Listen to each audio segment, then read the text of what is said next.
ആദി, good morning. ഇപ്പോൾ കഴിഞ്ഞ 7-ാം തീയതി മുതൽ ഉടലെടുത്ത ഒരു പ്രതിസന്ധിയാണ് ശബരിമലയിലേത്. അപ്പോൾ അതിനുശേഷം ദേവസ്വം മന്ത്രി നേരിട്ട് സന്നിധാനത്തെത്തി കാര്യങ്ങൾ നിയന്ത്രിക്കുന്ന ഒരു സാഹചര്യമുണ്ടായി. ഇപ്പോഴും അദ്ദേഹം അവിടെ ക്യാമ്പ് ചെയ്ത കാര്യങ്ങളൊക്കെ നോക്കുകയും നിയന്ത്രിക്കുകയും ഒക്കെ ചെയ്യുന്നുണ്ട്.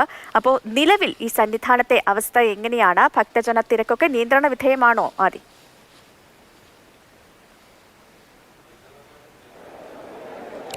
സേതുലക്ഷ്മി, ഇന്നലെ മന്ത്രി ഇവിടെ വന്ന് വിവിധ മേഖലകളിലുള്ള ഉദ്യോഗസ്ഥരുമായൊക്കെ ചർച്ച നടത്തി.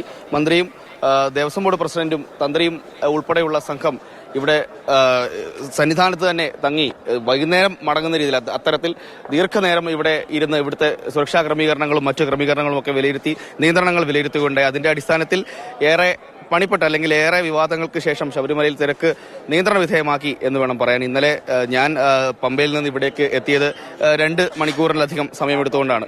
സാധാരണ കഴിഞ്ഞ വെള്ളിയാഴ്ച മുതൽ വലിയ തിരക്കാണ് ഇവിടെ അനുഭവപ്പെടുന്നത്. കഴിഞ്ഞ വെള്ളിയാഴ്ച 1,20,000-ലധികം പേർ ദർശനത്തിനെത്തുന്ന രീതിയിൽ വലിയ വിവാദങ്ങൾക്കും വഴിവെച്ച ഒരു തിരക്ക് അനുഭവപ്പെടുകയുണ്ടായി. പക്ഷേ ഇന്നലെ 92,224 പേരാണ് ദർശനം നടത്തിയത്. അത്തരത്തിൽ തിരക്കിൽ ഒരു കുറവുണ്ട്. കഴിഞ്ഞ 3 ദിവസമായി ബുക്കിംഗിലും തിരക്കിലും ആ ഒരു കുറവ് അനുഭവപ്പെടുന്നുണ്ട്. അതനുസരിച്ചുള്ള ക്രമീകരണങ്ങളും മന്ത്രിയുടെ സാന്നിധ്യത്തിൽ മന്ത്രിയുടെ നേതൃത്വത്തിൽ ഇവിടെ ഏർപ്പെടുത്തിയിട്ടുണ്ട്. കൂടുതൽ ഭക്തർക്ക് ക്യൂ കോംപ്ലക്സുകളിൽ വെള്ളവും ബിസ്ക്കറ്റും അതോടൊപ്പം തന്നെ അവരുടെ സാനിറ്റേഷൻ സൗകര്യങ്ങൾ അതോടൊപ്പം തന്നെ അവർക്കുള്ള ആരോഗ്യ സജ്ജീകരണങ്ങളൊക്കെ തന്നെ കൂടുതലായി ഏർപ്പെടുത്തിയിട്ടുണ്ട്. അതോടൊപ്പം തന്നെ പോലീസുകാർ ഇവിടെ കൂടുതൽ പേരെ ഏർപ്പെടുത്തിയിട്ടുണ്ട്. പോലീസുകാർ വിവിധയിടങ്ങളിലായി പമ്പയിലും മരക്കൂട്ടത്തും സന്നിധാനത്തും വിവിധയിടങ്ങളിലായുള്ള അവരുടെ ക്യാമ്പുകളിൽ ഒരു പോലീസുകാരുടെ ഡ്യൂട്ടി കഴിയുമ്പോൾ ഇന്നലെയാണ് എസ്ഒമാരുടെ പുതിയ എസ്ഒമാർ സ്ഥാനം ഏറ്റെടുത്തത്. അതോടൊപ്പം തന്നെ ഓരോ ബറ്റാലിയനിലെയും അടുത്ത പോലീസുകാർ വരുന്ന മുറയ്ക്ക് മറ്റു പോലീസുകാർ പെട്ടെന്ന് പോവാതിരിക്കുകയും അനുഭവ സമ്പത്ത് കുറവുള്ള പോലീസുകാരാണ് ഈ തിരക്ക് നിയന്ത്രിക്കുന്നതിൽ നിയന്ത്രണ വിധേയമായിട്ടുണ്ട്.